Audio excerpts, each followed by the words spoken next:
Hey guys, welcome to Girl Take Note. This is the series where we give you 3 lessons that you can learn from our most recent episode.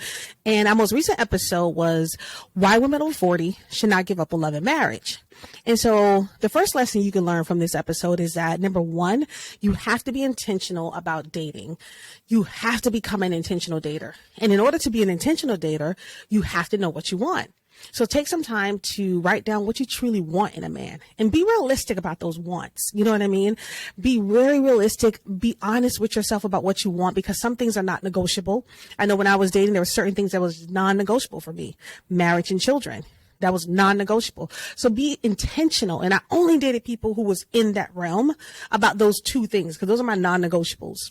You know, there was more, but that was my non-negotiable. So be intentional about your dating. If a person doesn't align with what you truly want, do not waste your time dating him.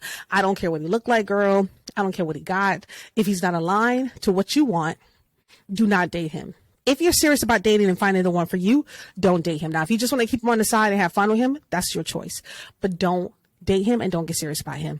The second thing that you can learn from this episode also is that you have to know what you want. So knowing what you want means like you need to make a list. But when you make that list, you need to trim that list down. So the second thing here is trim that list down, girl. You don't need to have 20 things on a list that your future husband or partner must have, when honestly, you need to narrow it down to about 5. You only need the top 5. You only need the top 5 things that your mate must have. And that can sum up everything, because everything else is learning. When it comes to a relationship, you know, learning and growing together. So you're going to go through some growing pains.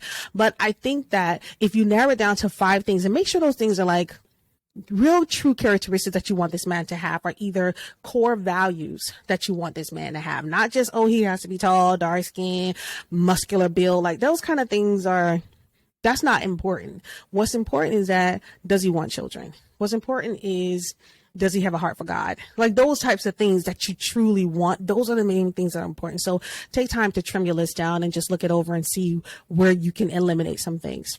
And the third thing and final thing that you can learn from this episode is that it's okay to date more than one person.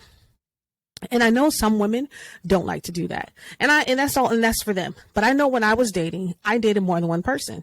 I had a nice rotation of men, you know, that I was dating, not actually sexually active with, but if you are, that's your choice, right? Your body, your choice.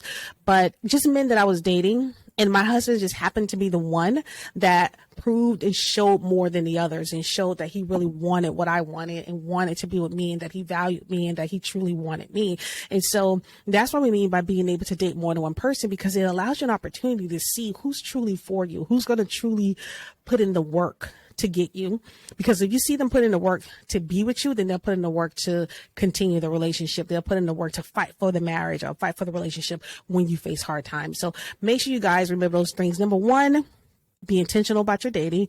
Number 2, trim down your list, girl. And number 3, it's okay to date more than one person. I'm Shawnee Sanders. I'll see you guys next time.